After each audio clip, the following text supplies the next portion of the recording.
오늘은 예수님이 손잡아 일으켜주신 사람들 시리즈 5번째 시간으로 해당장 야이로의 딸을 일으켜주신 것에 대해서 한번 생각해 보도록 하겠습니다. 여러분, 오늘 우리가 읽은 본문 마가복음 5장 말씀은 예수님의 공생의 사역을 한눈으로 보게 하는 굉장히 중요한 말씀입니다. 여러분, 마가복음 5장 말씀에서는 예수님께서 만난 사람 3사람이 등장하고 있습니다. 첫 번째 사람은 거라사인 지방에 살고 있었던 귀신 들린 사람을 만나 주셨고, 그리고 12의 혈루병으로 고생하고 있었던 한 여인을 만나 주셨습니다. 그리고 세 번째는 회당장 야이로의 딸을 만나 주셨습니다. 첫 번째, 여러분 1절 이하의 말씀을 보시면은 무덤에 살고 있는, 거라사인 지방에 살고 있는, 무덤에 거주하고 있었던 한 귀신 들린 사람을 예수님께서 만나 주셨습니다. 여러분, 귀신 들렸다는 것은 어떤 의미가 있습니까? 하나님에 의해서 인간이 살아가야 할 터인데, 하나님의 말씀으로 살아가야 할 터인데, 여러분, 이 사람은 누구에 의해서 살고 있습니까? 귀신에 의해서 살고 있었다라는 거예요. 죄에 의해서 살고 있었다는 것입니다. 여러분, 이 사람에 대해서 예수님께서 뭐라고 말씀하셨습니까? 마가복음 5장 8절 말씀해 보니까 더러운 귀신아, 그 사람에게서 나오라 선포했을 때 귀신이 다 떠나간 줄로 믿습니다. 예수님께서는 죄의 문제를 해결하시기 위해서 이 땅 가운데 오신 분이신 줄로 믿습니다. 두 번째 만나준 사람은 25절 말씀을 보시면은 12의 혈루병으로 고생하고 있었던 한 여인을 만나 주셨습니다.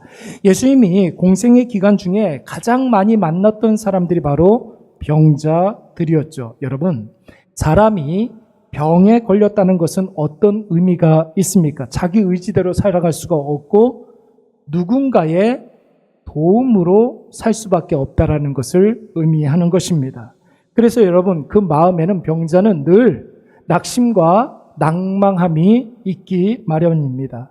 그래서 여러분, 그 사람은 병이 갖고 있는 사람들은, 심한 병을 갖고 있는 사람들은, 중한 병으로 인하여서 오래도록 고생하고 있는 사람들은 뭘 하든지 뭘 먹든지 기쁨이 없어요. 항상 자기 자신이 불행하다라고 생각합니다. 여러분, 이것이 바로 죄의 특징 아니겠습니까? 이런 사람들에게 예수님께서 뭐라고 말씀하셨습니까? 마가복음 5장 34절 말씀을 보시면, 나라, 내 믿음이 너를 구원하였으니 어떻게 가라? 평안히 가라. 내 병에서 놓여 뭐 할지어다? 건강할지어다. 이렇게 말씀하셨습니다. 예수님은 이 세상에 우리를 돕기 위해서 오신 분이신 줄로 믿습니다. 우리 마음에 평안을 허락해 주시되 세상에 알지 못하는 평안을 우리에게 주시고 우리의 육신 가운데 건강함을 허락해 주시는 분이신 줄로 믿습니다. 세 번째 만난 사람이 바로 35절 이하의 말씀에 나오는 회당장 야이로의 딸을 만나 주셨습니다. 그런데 여러분, 이 야이로의 딸은 어떤 상태에 있습니까? 이 야이로의 딸을 예수님께서 만나셨을 때는 이미 숨이 끊어져서 죽은 상태였습니다. 이미 죽어서 송장 냄새가 나는 아이에게 예수님께서 뭐라고 말씀하셨습니까? 41절 말씀에 보니까 달리다 쿰이 일어나라, 이런 뜻입니다.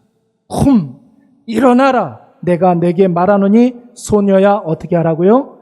일어나라, 이렇게 말씀하셨습니다. 여러분, 예수님께서 이 세상에 왜 오셨습니까? 죄의 문제를 해결해 주시고 낙심한 영혼에게 소망을 주시며 죽은 자를 살리기 위해서 이 땅 가운데 오신 줄로 믿습니다.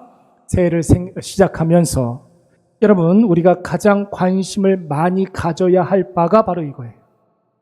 여러분, 2023년도를 시작하면서 여러분들의 관심이 어디에 있습니까?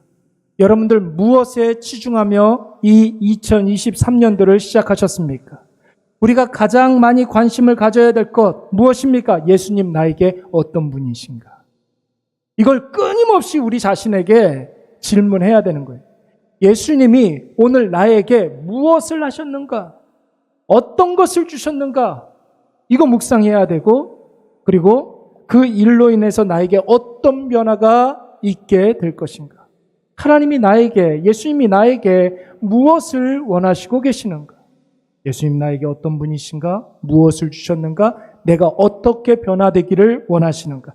여러분, 이 세 가지 질문을 가지고 우리에게 주어진 올 한 해를 살아간다면 예수님 반드시 나에게 내 죄 속해 주신 대속자로 임하여 주실 줄로 믿습니다. 보세요, 여러분. 귀신 들린 자에게는 죄를 속해 주셨잖아요. 대속자로 오시는 거예요. 나의 몸과 마음의 상처를 뭐 하시는 분으로? 치료하시는 분으로. 12의 혈루병 앓던 이 여인에게는 치료자로 임하여 주셨잖아요. 나에게도 치료자로 임하여 주실 줄로 믿습니다. 사망에서 나를 건져 올려주시는 구원자로 임해 주실 줄로 믿습니다. 12살 어린아이가 죽었는데 그 아이를 사망 가운데서 건져 올려내 주셨잖아요. 그러니까 여러분, 올 한 해 2023년도 예수 그리스도께서는 우리에게 대속주로, 치료자로, 구원자로 임하시는 줄로 믿습니다. 그런데 여러분, 여기서 우리가 몇 가지 조심해야 될 것이 있습니다. 그것이 무엇입니까? 여러분, 오늘 예수님께서 손잡아 일으켜주신 회당장 야이로의 딸의 이야기를 통해서 우리가 올 한 해 주의해야 될 것 몇 가지를 생각해 보도록 하겠습니다. 오늘 본문의 말씀을 먼저 설명해 드리도록 하겠습니다. 예수님께서 갈릴리 호수 건너편 거라사인 지방에서 여러분 귀신 들린 자를 만나서 그 귀신을 쫓아내 주셨습니다. 그리고 난 다음에 배를 타고 다시 갈릴리 호수를 건너서 이제 가버나움, 그러니까 예수님께서 복음 전도의 근거지로 삼고 있는, 전초기지로 삼고 있는 가버나움 지방으로 오셨습니다. 그리고 그곳에서 많은 사람들에게 말씀을 풀어주실 때에 급하게 혼비백산에서 예수님을 찾아온 한 사나이가 있었어요. 그 사람이 바로 회당장이었던 야이로라는 사람이었습니다. 여러분, 이 사람이 왜 예수님께 급하게 찾아왔습니까? 자기의 딸이 지금 죽어간다라는 거예요. 자기 딸 좀 살려달라는 것입니다. 여러분, 이 요청을 받은 예수님께서 즉시 그 자리에서 일어나셔서 회당장의 집으로 가고 있었는데, 여러분, 도중에 누구를 만나게 됩니까? 12의 혈루병 앓고 있었던 여인을 만나게 됩니다. 여러분, 예수님께서 이 여인을 고쳐주시느라고 그만 시간이 지체되고 말았습니다. 그러는 중에 그만 야이로의 딸이 죽어버리고 만 거예요.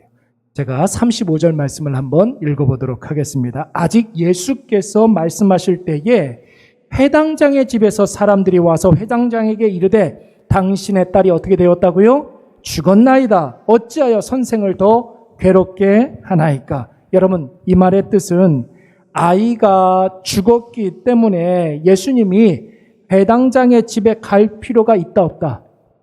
없다라는 거예요.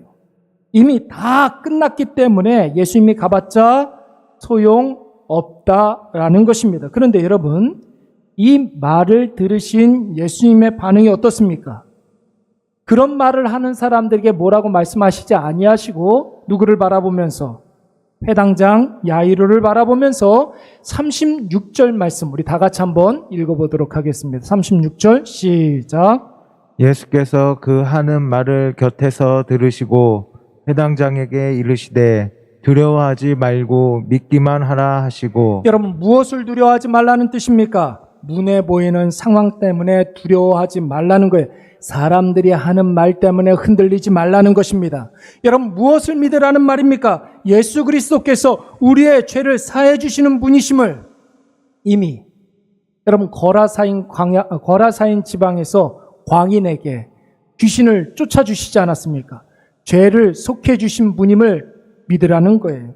예수께서 우리의 영 안에 평안을 주시고 우리의 육신에 강건함을 주시는 분임을 믿고 의지하라는 거예요. 누굴 통해서 보여주셨습니까? 그거 12의 혈루병 앓던 여인을 통해서 이것을 보여주셨잖아요. 마음에는 평안이요, 육신에는 강건함을 예수님께서 허락해 주셨다는 거예요.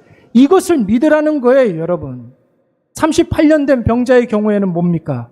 지금 이 순간에 예수 그리스도께서 같이 계심으로 말미암아 나를 주목하시고 말씀으로 우리에게 역사하여 주신다는 사실을 믿으라는 거예요. 사랑하는 여러분, 여기에서 우리가 예수 그리스도와 함께 승리하는 한 해가 되기 위해서 반드시 유의해야 할 첫 번째 주의사항이 나오고 있습니다. 여러분, 그것이 무엇입니까? 내 생각에는 다 끝났다 결정짓고 예수도 어쩔 수 없는 상황이라 판단하여서 하던 기도까지 포기해버리면 절대로 된다, 안 된다? 안 된다라는 거예요. 속단하면 안 되는 거예요. 다 끝났다라고 생각하면 안 되는 거예요. 예수님도 할 수 없을 거야, 이렇게 생각하면 안 된다라는 거예요. 하던 기도까지 멈춰버리면 안 된다라는 것입니다. 여러분, 회당장 입장에서 이 본문을 다시 한번 보시기 바랍니다. 사랑하는 무남동료 외동딸이 죽어갑니다. 아픕니다. 이런 방법 저런 방법 다 사용해봐도 소용이 없습니다. 이제 곧 죽을 것 같은데 아직 죽지 않은 상황이에요. 그런데 예수님께서 거라사인 지방에서 이제 도착하셨다는 이야기를 들었습니다. 그래서 한달음에 절박한 심령으로 예수님께 나와서 내 딸 좀 살려달라고 애걸복걸했습니다. 여러분, 여기까지는 누구나 다 할 수 있는 일이죠. 이거 다 하죠. 내 딸이 죽어가는데 예수님께 절박한 심령으로 달려와서 내 딸 좀 살려달라고 하는 거, 그거 누가 못하겠습니까? 다 할 수 있는 일이에요, 여러분. 내 힘으로 해결할 수 없는 문제를 만났어요. 이 방법 저 방법을 다 써봐도 해결되지 않습니다. 곧 있으면 정말 큰일이 벌어질 것 같은데, 그래서 지푸라기라도 잡는 심정으로 하나님께 기도를 했습니다. 예수님이 조금만 도와주시면 해결될 것 같아서 뭐 했습니까? 기도하는 거예요, 여러분. 그런데 여러분, 절박한 심정으로 기도를 열심히 했는데, 그럼에도 불구하고 극적인 변화 없이 예상대로 그 문제가 더 큰 문제로 벌어지면서 그렇게 그 문제가 끝나버리고 말았어요. 야이로의 입장에서 보면 딸이 죽어버리고 말았습니다. 자, 여러분, 이제 야이로는 어떻게 해야 되겠습니까? 뭐 해야 되겠습니까? 보통의 경우 많은 사람들이 기도를 어떻게 합니까? 멈추고, 그 다음에 하나님을 원망하죠. 예수님을 원망하죠. 그리고 다 포기하고 끝내버립니다. 이런 상황에서 예수님께서 뭐라고 말씀하십니까? 두려워하지 말고 믿기만. 모든 사람들은 다 포기해도 계속해서 두려워하지 말고 믿기만. 사랑하는 여러분, 진짜 믿음은 감당할 수 없는 문제 앞에서 절박한 심정으로 또 기도하고 예수님이 그 문제를 예수님의 방법으로 해결해 주실 때까지 계속 기도하는 것인 줄로 믿습니다.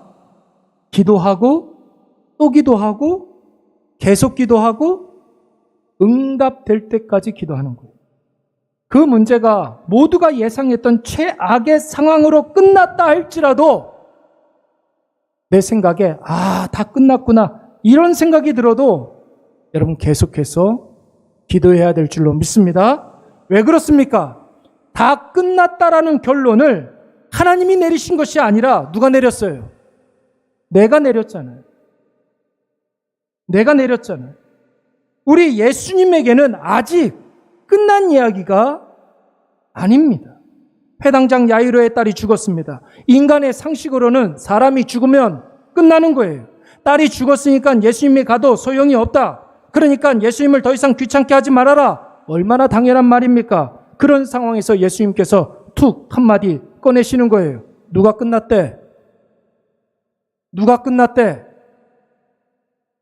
여러분, 기도하다가 절박한 심령으로 기도하다가 모든 것이 다 끝난 것 같은 그 상황에서 예수님께서 우리의 심령 가운데 강하게 말씀하시는 거예요. 누가 끝났대? 우리의 기도의 문제가 무엇인지 아십니까?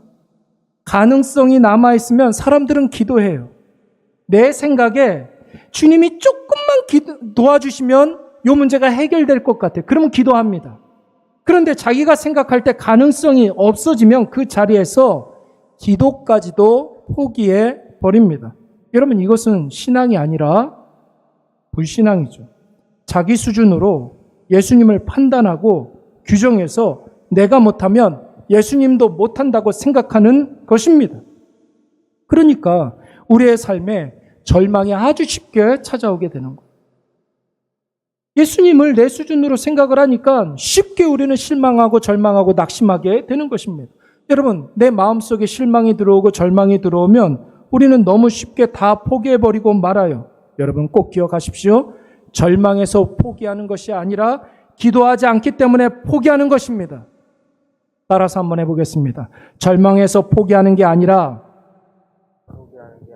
기도하지 않기 때문에 포기하는 것이다. 이 차원에서 복음서를 다시 한번 읽어보십시오. 예수님께서 누군가에게 저 사람 믿음은 정말 끝내준다. 그 사람의 믿음을 칭찬할 때에는 거의 100% 뭔가 가능성이 있는 상황에서 평가하신 게 아니에요. 누군가의 믿음을 칭찬하실 때에는 인간의 힘으로는 아무것도 할 수 없는 상황에서 믿음이 능력 있게 발휘되는 것입니다. 그 믿음을 예수님께서는 칭찬하신 거예요. 두려워하지 말고 뭐 하기만 하라고요? 믿기만. 너한테는 불가능이 많겠지만 나한테는 불가능한 것이 없다. 불가능은 너의 생각이지 은혜는 언제나 불가능한 상황에서부터 시작되는 것이다. 아브라함을 한번 보세요, 여러분. 아들을 낳았습니다. 몇 살 때 아들을 낳았습니까? 100살에 아들을 낳았잖아요. 만약에 아브라함이 아들을 낳을 수 있는 나이대에 아들을 낳았다라면 그건 자기가 낳은 거죠. 아들을 낳을 수 없는 상황에서 아들을 낳았어요. 누가 주신 것입니까? 하나님이 주신 거예요. 히스기야도 한번 보세요. 사네립의 아수르 군대 앞에서 여러분, 사네립이 하나님을 저주하는 편지를 들고 기도했어요. 밤새도록 기도했어요. 사네립의 그 아수르 군대가 18만 5천 명이 여러분 예루살렘 성을 겹겹이 싸고 있습니다. 여러분, 아무것도 가능성이 없는 거예요. 그때 기도했을 때 여러분, 다음날 아침에 어떤 일이 벌어졌습니까? 아수르 군대가 다 무슨 이유인지는 잘 모르겠지만 혼비백산해서 아수르로 도망가 버리고 말았어요. 골리앗이라고 쓰고 이스라엘 백성들에게는 불가능이라고 있는 거예요. 골리앗은 여러분 불가능의 이름이에요. 어떻게 다윗이 골리앗을 이기겠습니까? 근데 다윗은 그 불가능 앞에서 여호와의 이름으로 나아가니까 다윗은 하나님 마음에 합한 자가 되고 다윗을 통해서 하나님께서 영광 받으시는 줄로 믿습니다. 올 한 해 우리도 반드시 불가능한 상황을 만날 때가 분명히 있을까요? 없을까요? 여러분, 불가능한 상황을 만날 때 그때 역사가 일어날 기미가 보이는 거예요. 하나님께서 은혜를 부어주시는 그 은혜의 시작점을 우리가 만난 것입니다. 절망이 우리 앞에서 까불면서 계속해서 이야기하는 거예요. 포기하라고. 기도하지 말라고. 절망은 우리에게 계속해서 속삭입니다. 낙심이 답이라고. 욥의 아내처럼 하나님을 욕하고 죽어버리라고 이야기합니다. 그때가 바로 더 많은 은혜가 내려지는 때입니다. 그때 기도하면 하나님께서 풍성한 은혜를 우리에게 허락해 주실 줄로 믿습니다. 주님이 죽은 딸의 손을 붙잡아 일으켜 세워주실 것이고 앞서 말씀드린 대로 우리 예수님께서 우리에게 대속주로 치료자로 구원자로 우리로 하여금 예수님 한 분만으로도 만족하게 하시고 새 생명을 누리는 거룩한 하나님의 자녀로 우리를 삼아주실 줄로 믿습니다. 여러분, 또 한 가지 우리가 유의해야 될 것 한 가지가 있어요. 이게 뭐냐면은 사람들이 하는 말에 우리가 절대로 흔들리면 안 된다라는 거예요. 특별히 나와 가장 가까운 사람들의 말을 가끔 여러분 무시할 수도 있어야 된다는 거예요. 사람들의 말에 우리가 단호하게 NO라고 이야기할 수 있어야 합니다. 여러분, 우리 아까 전에 읽었던 36절 말씀 다시 한번 읽어볼까요? 한번 읽어보도록 하겠습니다. 시작. 예수께서 그 하는 말을 곁에서 들으시고 해당장에게 이르시되 두려워하지 말고 믿기만 하라 하시고. 여러분, 그 하는 말, 회당장의 집에서 온 사람들이 했던 그 하는 말은 무엇입니까? 그 하는 말을 했던 사람들 누굴까요?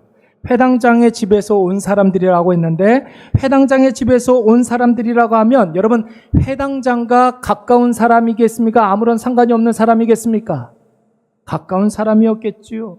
딸이 죽었다는 소식을 들고 온 사람들이니까 아마 가까운 것을 넘어서서 가족일 수도 있고 친척일 수도 있고 막역한 친구일 수도 있습니다. 여러분, 회당장과 친한 사람들이 하는 말이 무엇이었습니까? 다 끝났다라는 거예요.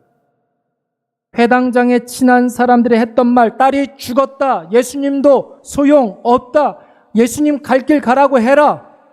여러분, 맞는 말입니까? 틀린 말입니까? 맞는 말이죠. 현상을 그대로 이야기했습니다. 그런데 여러분, 예수님이 그 소리를 듣고 어떻게 하셨습니까? 무시하셨어요. 아무런 반응도 보이지 않았어요.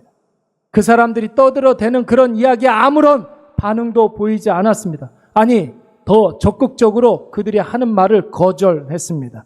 그리고 회당장만 바라보면서 두려워하지 말고 믿기만 하라. 저 사람들 말 뭐 하라고요? 무시하라는 거예요. 저런 소리 듣고 두려워하지 말라는 거예요. 사람들 하는 말 듣고 흔들리지 말라는 거예요. 그리고 어제 여러분 38년 된 병자처럼 너에게 이미 임해 계시는 예수님을 바라보라는 거예요. 너의 모든 사정을 다 꿰뚫어 보시고 아시는 예수님, 너에게 손 내밀어 주시는 예수님, 그 예수님의 피 묻은 손을 붙잡으라고 말씀하신 것입니다. 여러분, 오늘 본문 속에서 야이로를 끊임없이 쫓아다니면서 믿음과 상관없는 불신앙의 말을 해대는 사람들을 한번 보십시오. 여러분, 37절 말씀 한번 볼까요? 37절 말씀을 보시면은 예수님께서 믿음을 방해하는 사람들 따라오게 했습니까? 따라오지 못하게 했습니까? 따라오지 못하게 하셨습니다. 따라오지 못하게 했단 말이에요. 그런데 여러분, 굳이 예수님과 야이로를 이 사람들이 계속해서 쫓아옵니다. 39절, 40절 말씀을 보시면 예수님 하시는 말에 사사건건 반대로 행동하면서 예수님을 어떻게 했어요? 비웃었어요. 따라오지 못하게 했는데 굳이 따라와서 예수님을 비웃었습니다. 그래서 예수님이 또 이들을 물리치시고 아이가 누워있는 방에 들어가서 이제는 아이를 살려냈더니 그제서야 그들이 어떻게 했습니까? 크게 놀랐다고 했습니다. 그런데 여러분 43절 말씀에 뭐라고 그랬어요? 이 일을 아무도 알지 못하게 하라고 그들을 많이 경계하셨다고 했어요. 아무도 알지 못하게 하라고 경계하셨다. 여러분, 이 말씀은 야이로에게 하신 말씀이 아니에요. 이 말씀은 예수님을 계속 쫓아다니면서 불신앙적인 말과 행동을 했던 사람들에게 하시는 말씀이었습니다. 왜 예수님께서 이들에게 죽은 야이로의 딸이 살아났다는 이야기를 다른 데 가서 하지 말라고 하신 것일까요? 그들은 처음부터 예수님에 대해서 부정적으로 보고 예수님을 무시하고 예수님을 비웃고 예수님께 대해서 사사건건 트집을 잡는 사람들이었기 때문에 그런 것이죠. 여러분, 그런 사람들에게는 아무리 죽은 자가 살아나고 귀신이 떠나가고 병자가 나아도 그들이 전하는 예수는 여러분 긍정적으로 이야기할까요? 부정적으로 이야기할까요?